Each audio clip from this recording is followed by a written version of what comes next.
안녕하세요, 여러분. 저는 김미영입니다. 51세죠. 결혼한 지 25년 된 평범한 주부였습니다. 아니, 평범하다고 생각했었죠. 지금 생각해보니 제 인생은 평범과는 거리가 멀었어요. 25년 전 20살 중반의 나이에 남편 박성우와 결혼했을 때만 해도 꿈이 있었어요. 사랑하는 남편과 함께 행복한 가정을 꾸리고 아이들을 키우며 평생을 함께하는 것. 그게 제 꿈의 전부였죠.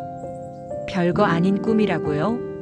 그때는 그것만으로도 충분했어요. 남편은 처음엔 괜찮은 사람이었어요. 성실하고 가정적이고 저를 사랑한다고 말해줬거든요. 하지만 결혼 생활이 길어지면서 모든 게 바뀌기 시작했어요. 아니, 정확히는 남편이 바뀌었죠. 언제부터였을까요? 아마 결혼 10년쯤 지났을 때부터였던 것 같아요. 남편이 술을 마시기 시작했어요. 처음에는 직장 스트레스 때문이라고 생각했죠. 회사 일이 힘들다고, 상사가 까다롭다고, 그런 이유들로 술잔을 기울이는 남편을 이해하려고 노력했어요. 하지만 술이 늘어갈수록 남편의 성격도 변했어요. 예전에는 온화했던 사람이 술만 마시면 다른 사람이 되었죠. 큰 소리치고 물건을 집어던지고 때로는 저에게 손을 대기도 했어요. 처음 맞았을 때의 충격은 지금도 잊을 수 없어요. 이 사람이 내 남편이 맞나? 싶었거든요. 시간이 지나면서 남편의 폭력은 더 심해졌어요. 술만 마시면 제가 모든 일의 원인이라고 했죠. 자신이 술을 마시는 것도 제 탓, 직장에서 승진하지 못하는 것도 제 탓, 심지어 날씨가 나쁜 것까지 제 탓이라고 했어요. 말도 안 되는 소리지만 매일같이 들으니까 저도 모르게 그런가 보다 싶더라고요. 그렇게 10년을 더 버텼어요. 왜 버텼냐고요? 글쎄요, 이혼이라는 건 제 사전에 없었거든요. 한번 결혼하면 끝까지 가는 거라고, 어떤 어려움이 있어도 함께 이겨내는 게 부부라고 배웠으니까요. 그리고 희망도 있었어요. 언젠가는 남편이 변할 거라는, 예전에 따뜻했던 남편으로 돌아올 거라는 희망 말이에요. 하지만 50살이 넘어가면서 깨달았어요. 사람은 쉽게 변하지 않는다는 걸. 특히 남편 같은 사람은 더더욱 그렇다는 걸 말이에요.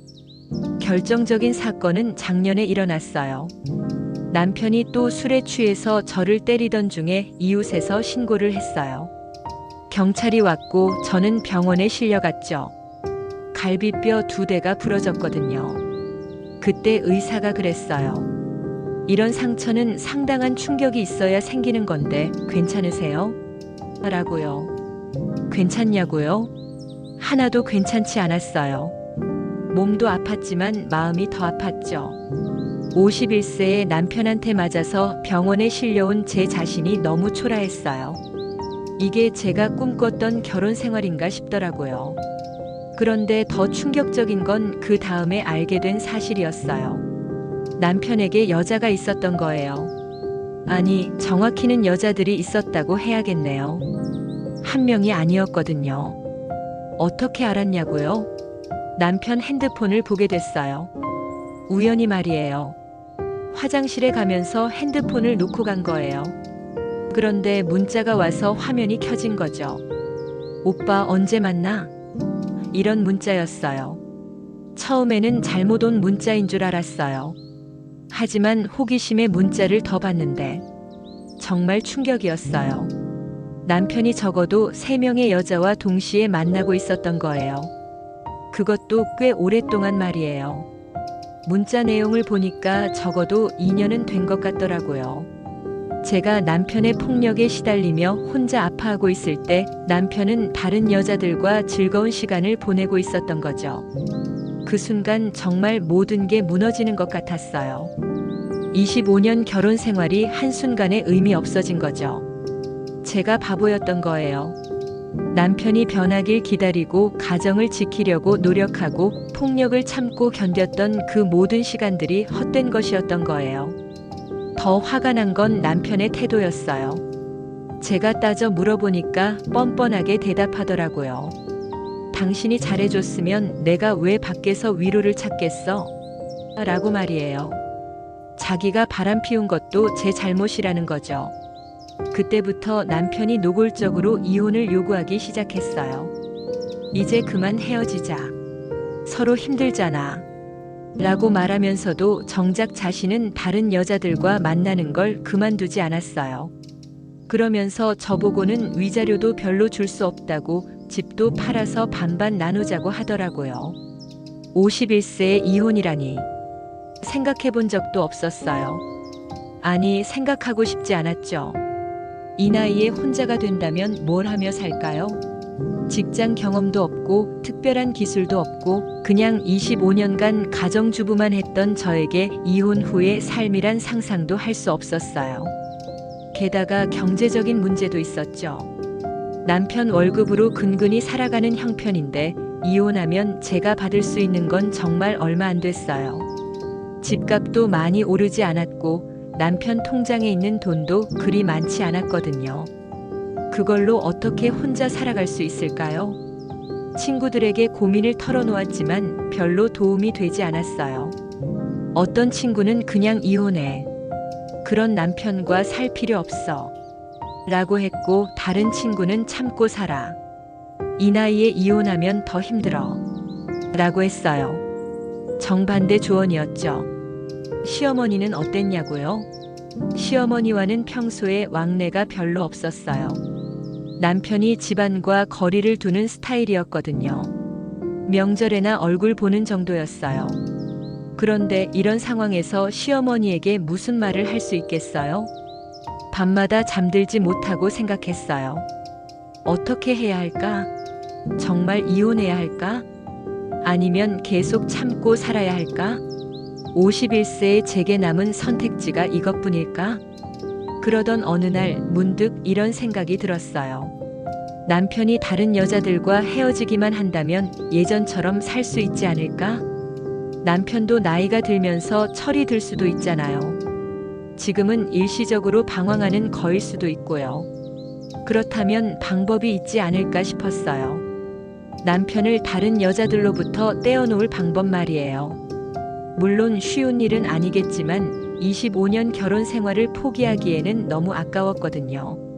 남편이 술을 많이 마신다는 것, 그리고 우울증이나 불면증 같은 증상이 있다는 것을 생각해 봤어요. 실제로 몇 년 전부터 정신과 치료를 받고 있었거든요. 알코올 의존증 진단도 받았고요. 혹시 남편을 치료받게 할 방법이 있지 않을까? 집중적으로 치료받는 동안 다른 여자들과도 만날 수 없게 되고 그 사이에 정신을 차릴 수도 있지 않을까? 그런 생각이 들기 시작했어요. 51세, 평생 순종적으로만 살아온 제가 처음으로 뭔가 적극적인 행동을 생각하게 된 순간이었어요. 물론 그때는 그 생각이 얼마나 위험한 것인지 몰랐죠. 하지만 절망적인 상황에서는 사람이 평소에는 생각지도 못할 일들을 생각하게 되나 봐요. 25년 결혼 생활을 지키기 위해서라면, 51세의 제 인생을 구하기 위해서라면 뭐든 할 수 있을 것 같았거든요. 그렇게 저의 계획이 시작되었습니다. 계획을 세우기 시작한 저는 마치 다른 사람이 된 것 같았어요. 25년간 순종적으로만 살았던 김미영이 아니라 뭔가 결단력 있고 치밀한 사람이 된 기분이었죠. 처음으로 제 인생을 제가 컨트롤하고 있다는 느낌이었어요. 먼저 남편의 병력을 자세히 조사했어요. 남편이 3년 전부터 받고 있던 정신과 치료 기록을 꼼꼼히 살펴봤죠. 알코올 의존증, 우울증, 불면증. 이 진단명들이 제게는 희망으로 보였어요. 이미 정신과적 문제가 있다고 인정된 상태니까 입원이 필요하다고 주장할 근거가 있었던 거죠. 하지만 문제가 있었어요. 남편이 최근 들어 상태가 많이 좋아졌다는 거예요. 술도 예전보다 덜 마시고 폭력도 줄어들었어요. 아마 다른 여자들 때문에 기분이 좋아져서 그런 것 같았지만 어쨌든 의학적으로는 호전되고 있는 상황이었죠. 그럼 어떻게 해야 할까?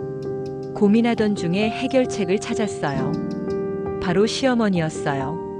시어머니는 78세로 혼자 사시고 계셨어요.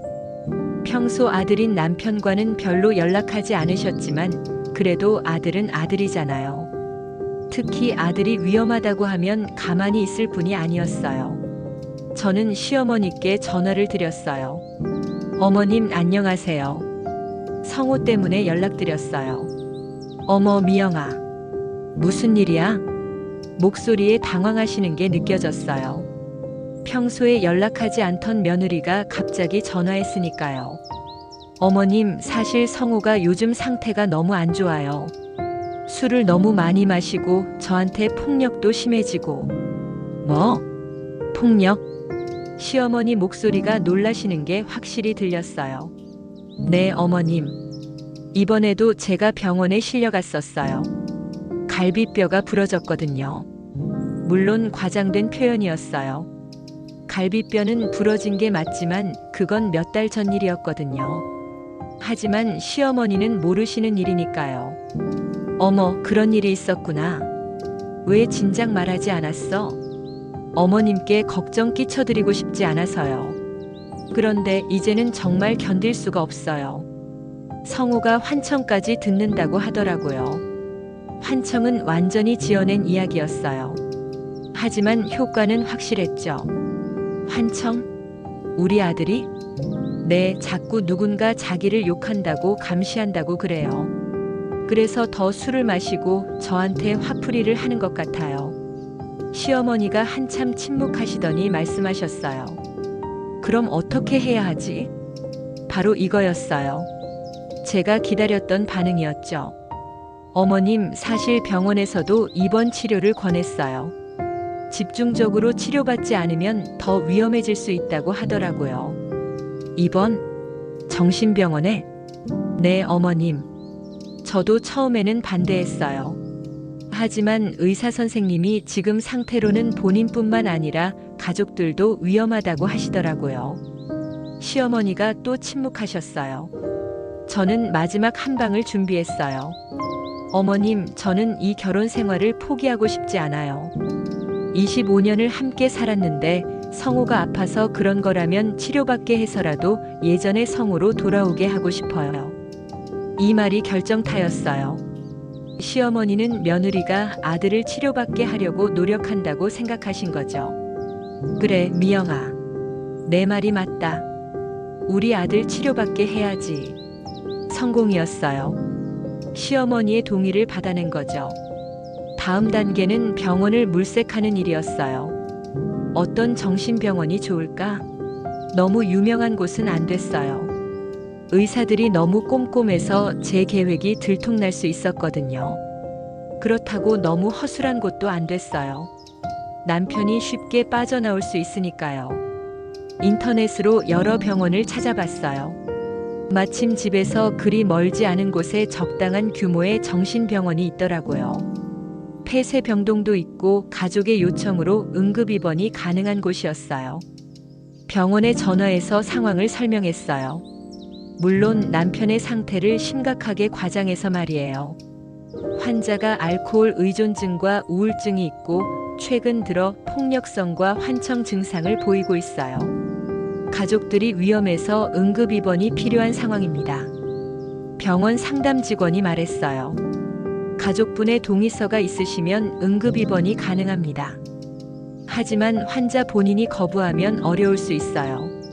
환자가 병식이 없어서 치료를 거부하고 있어요.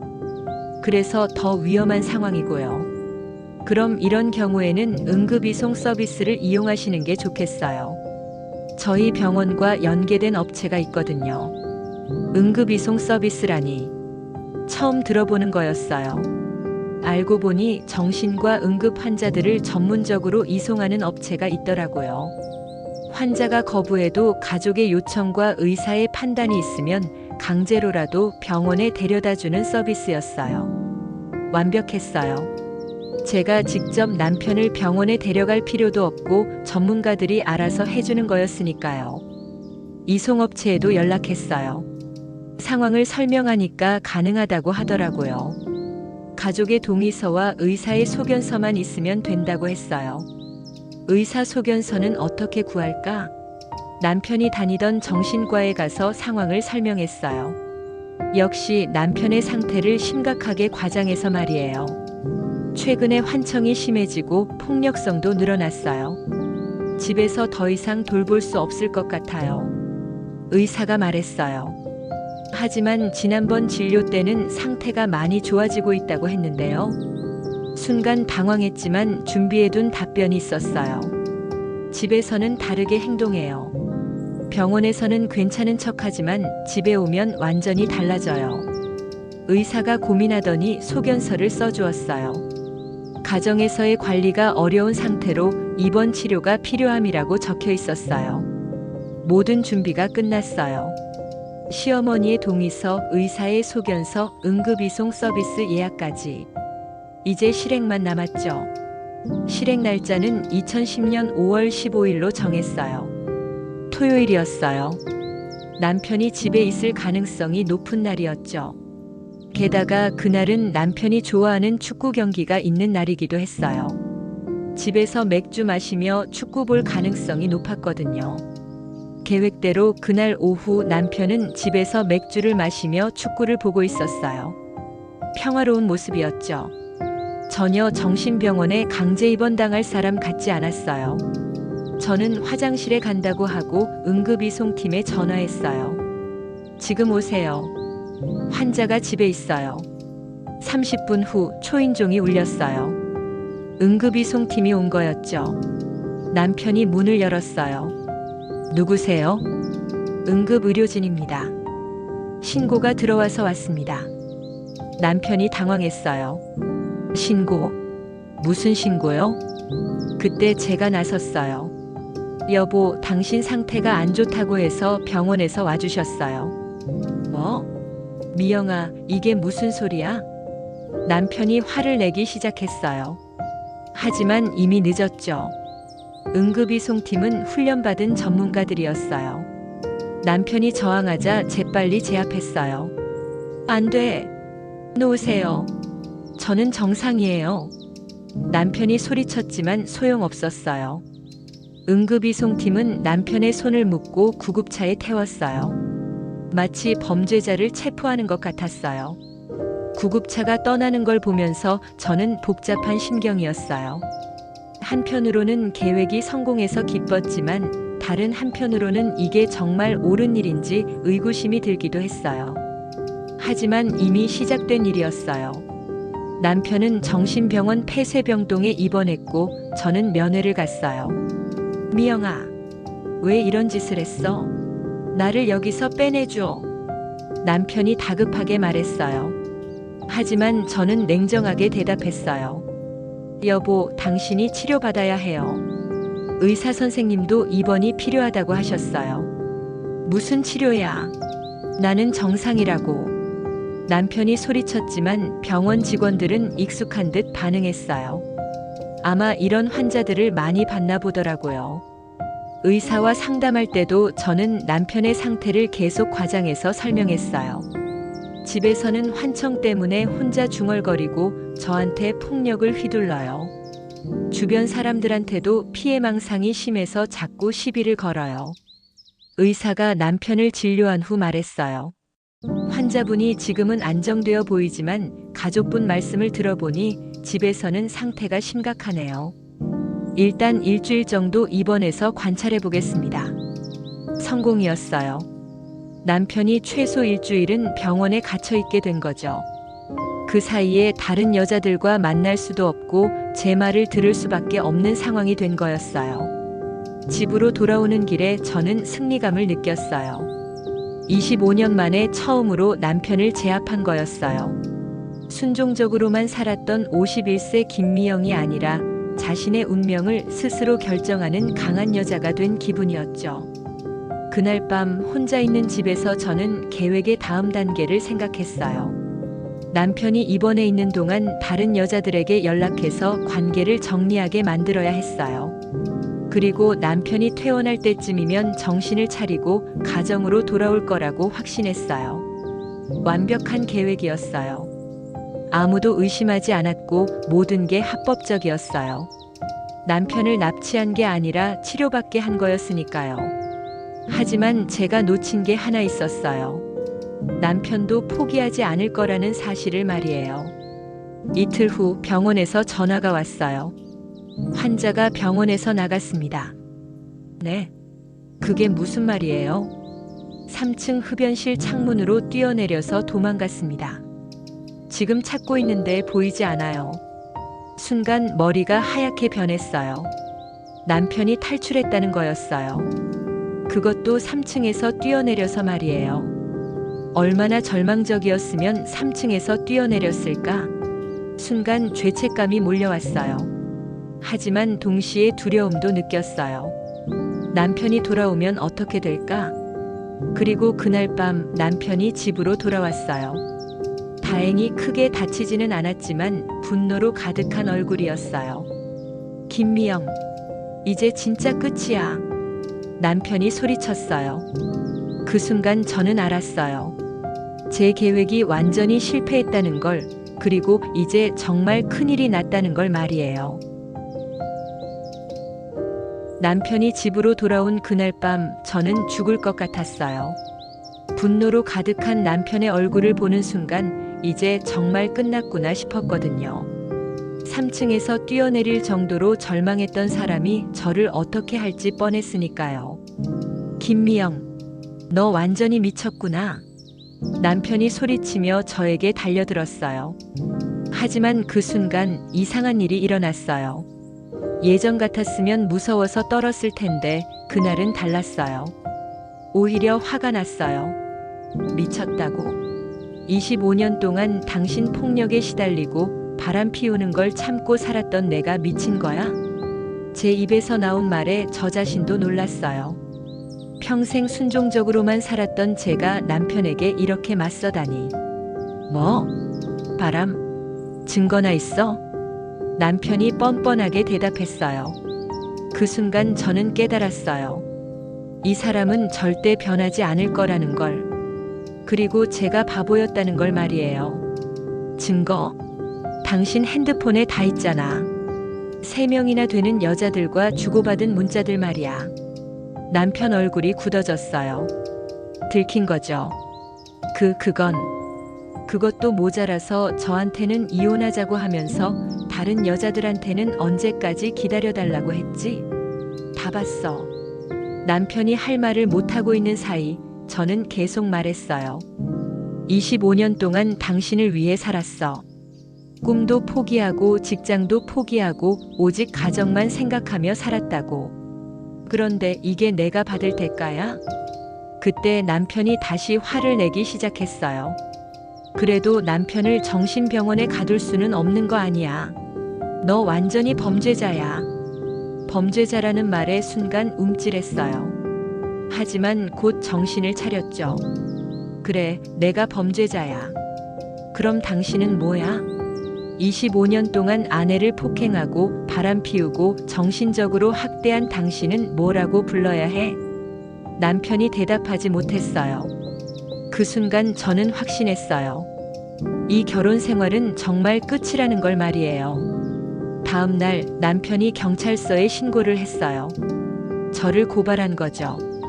감금죄로 말이에요. 경찰서에서 조사받을 때도 저는 당당했어요. 왜 그런 일을 하셨습니까? 남편이 알코올 의존증과 우울증으로 치료받고 있었고 가정폭력도 심했어요. 시어머니와 상의해서 치료받게 한 거예요. 하지만 환자 본인이 원하지 않는 강제 입원은 불법입니다. 그럼 가정폭력은 합법인가요? 경찰관이 당황했어요. 저도 놀랐어요. 제가 이렇게 말할 수 있는 사람이었나 싶어서요. 재판이 시작됐어요. 남편 측에서는 저를 악독한 여자로 몰아갔어요. 남편을 납치해서 정신병원에 가뒀다고 정상적인 사람을 미치광이로 만들려고 했다고 주장했죠. 하지만 저에게도 변호사가 있었어요. 법정에서 진실이 하나씩 드러나기 시작했어요. 피고인 김미영 씨는 25년간 지속된 가정폭력에 시달려왔습니다. 병원 기록을 보면 갈비뼈 골절, 멍 자국 등의 치료 기록이 여러 차례 있습니다. 변호사가 증거를 제시했어요. 제가 그동안 병원에서 치료받은 기록들이었어요. 또한 피해자인 남편은 실제로 알코올 의존증과 우울증 진단을 받고 정신과 치료를 받아왔습니다. 피고인은 전문의의 소견에 따라 합법적인 절차를 거쳐 입원시킨 것입니다. 남편 측 변호사가 반박했어요. 하지만 환자의 동의 없는 강제 입원은 명백한 불법입니다.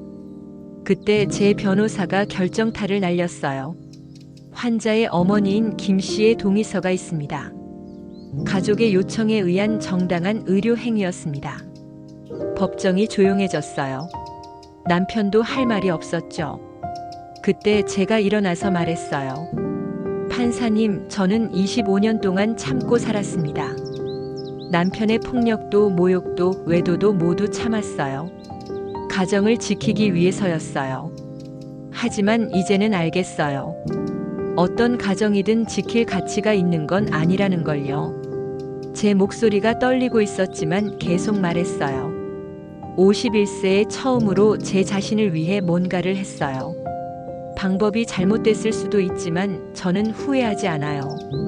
그 덕분에 진실을 깨달았거든요. 판사가 저를 바라봤어요. 그 눈빛에서 뭔가 이해하는 듯한 느낌을 받았어요. 최종 판결이 나왔어요. 징역 2년에 집행유예 3년. 실질적으로는 감옥에 가지 않는다는 뜻이었어요. 판사가 말했어요. 피고인의 행위는 분명히 잘못된 것이지만 그 배경에는 오랜 기간의 가정폭력과 정신적 고통이 있었음을 인정합니다. 또한 피해자 또한 알코올 의존증 등의 문제가 있어 치료가 필요한 상황이었음을 고려했습니다. 법정을 나서는데 남편이 다가왔어요. 미영아, 이제 정말 끝이야. 이혼하자. 저는 웃었어요. 처음으로 마음 편히 웃을 수 있었어요. 그래, 이혼하자. 진작 그랬어야 했어. 3년 후 정말로 이혼이 성사됐어요. 생각보다 복잡하지 않았어요. 남편도 빨리 이혼하고 싶어 했거든요. 아마 다른 여자와 재혼하고 싶어서였겠죠. 위자료는 많지 않았어요. 하지만 상관없었어요. 자유가 더 소중했거든요. 54세에 혼자가 된 저는 새로운 삶을 시작했어요. 처음에는 막막했어요. 25년간 가정주부만 했던 제가 뭘 할 수 있을까 싶었거든요. 하지만 놀라운 일이 일어났어요. 제 이야기가 언론에 알려지면서 많은 사람들이 관심을 보인 거예요. 가정폭력에 시달리는 여성들의 상담을 해달라는 요청이 들어왔어요. 저는 가정폭력 상담사 자격증을 땄어요. 54세의 말이에요. 나이가 많다고 걱정했는데 오히려 제 경험이 도움이 됐어요. 같은 고통을 겪어본 사람의 말이 더 진심으로 다가갔거든요. 지금은 56세가 됐어요. 작은 상담센터를 운영하고 있어요. 하루에 대여섯 명의 여성들이 찾아와요. 모두 제가 겪었던 것과 비슷한 고통을 겪고 있는 분들이에요. 그분들에게 항상 하는 말이 있어요. 나이는 정말 숫자일 뿐이에요. 50대든 60대든 새로 시작할 수 있어요. 포기하지 마세요. 제가 가장 뿌듯한 순간은 상담받던 분들이 새로운 삶을 시작했다는 소식을 들을 때예요. 60세에 이혼해서 새로운 사업을 시작한 분, 55세에 대학교에 다시 입학한 분, 이런 분들을 볼 때마다 정말 기뻐요. 남편은 어떻게 됐냐고요? 다른 여자와 재혼했다고 들었어요. 그런데 6개월 만에 또 이혼했더라고요. 아마 똑같은 문제를 일으켰나 봐요. 사람은 쉽게 변하지 않으니까요. 저는 지금 혼자 살고 있어요. 외롭지 않냐고요? 전혀요. 25년간 결혼 생활을 했을 때보다 지금이 훨씬 덜 외로워요. 진짜 외로움은 함께 있으면서도 이해받지 못할 때 느끼는 거더라고요. 요즘은 새로운 취미도 생겼어요. 등산이에요. 56세에 시작한 등산인데 너무 재밌어요. 산 정상에 올라가서 내가 해냈다고 소리칠 때의 그 기분이란 마치 제 인생을 다시 찾은 것 같아요. 가끔 후회하냐고 묻는 사람들이 있어요. 남편을 정신병원에 강제 입원시킨 건 말이에요. 솔직히 방법은 잘못됐다고 생각해요. 하지만 결과적으로는 그 일이 제 인생의 전환점이 됐어요. 그 일이 없었다면 저는 아직도 그 지옥 같은 결혼 생활을 이어가고 있을지도 몰라요. 중장년 여러분들에게 하고 싶은 말이 있어요. 나이 때문에 포기하지 마세요. 저는 51세에 처음으로 제 자신을 위해 뭔가를 했고, 54세에 새로운 직업을 가졌고, 56세에 새로운 취미를 시작했어요. 혹시 지금 힘든 상황에 있다면 용기를 내세요. 물론 제가 한 방법을 따라 하라는 건 아니에요. 합법적이고 건전한 방법으로 문제를 해결하세요. 하지만 중요한 건 포기하지 않는 거예요. 은퇴가 다가와서 불안하신가요? 괜찮아요. 새로운 시작이에요. 지금까지 다른 사람을 위해 살았다면 이제는 자신을 위해 사세요. 부부관계가 힘드신가요? 끝까지 참을 필요 없어요. 진정한 사랑이 아니라면 용기 있게 놓아주세요. 56세에 혼자 사는 저보다 불행한 부부들을 많이 봤거든요. 새로운 일을 시작하고 싶지만 나이가 걱정된다고요? 저는 54세의 상담사가 됐어요. 지금이 가장 젊은 나이예요. 내일보다 오늘이 더 젊거든요. 무엇보다 자신감을 가지세요. 저 같은 평범한 주부도 할 수 있는데 여러분은 못할 게 뭐가 있겠어요? 여러분, 김미영의 이야기는 어떠셨나요? 51세의 남편을 정신병원에 강제 입원시킨 극단적인 사건으로 시작됐지만 결국 새로운 인생을 찾은 이야기였습니다. 물론 김미영이 한 행동을 권하는 건 아니에요. 하지만 그녀의 용기와 새로운 도전 정신은 우리 모두에게 큰 교훈을 줍니다. 나이는 정말 숫자일 뿐이고 언제든 새로운 시작이 가능하다는 건 말이에요. 혹시 여러분도 지금 인생의 전환점에 서 있나요? 은퇴를 앞두고 막막하신가요?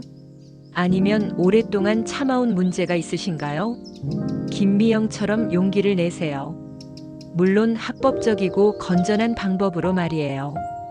이런 실화 이야기들이 여러분에게 희망과 용기를 드릴 수 있다면 정말 기쁠 것 같아요. 좋아요 버튼으로 응원해 주시고 구독해서 더 많은 감동 실화를 함께 나눠요. 댓글로 여러분의 이야기도 들려주세요. 늦은 나이에 새로운 도전을 하신 경험이나 힘든 상황을 극복한 이야기가 있다면 나눠주세요. 여러분의 이야기가 또 다른 누군가에게 용기가 될 수 있어요. 그리고 주변에 힘든 상황에 있는 분들이 있다면 이 영상을 공유해 주세요. 작은 관심과 응원이 누군가의 인생을 바꿀 수 있습니다. 다음에도 여러분에게 희망과 감동을 드리는 이야기로 찾아뵐게요. 구독하시고 알림 설정까지 해두시면 새로운 영상을 놓치지 않으실 거예요. 기억하세요.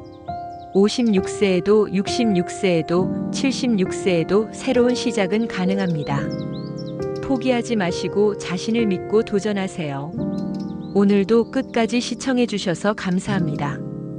여러분 모두가 행복하고 당당한 인생을 사시길 바라며 다음에 또 만나요.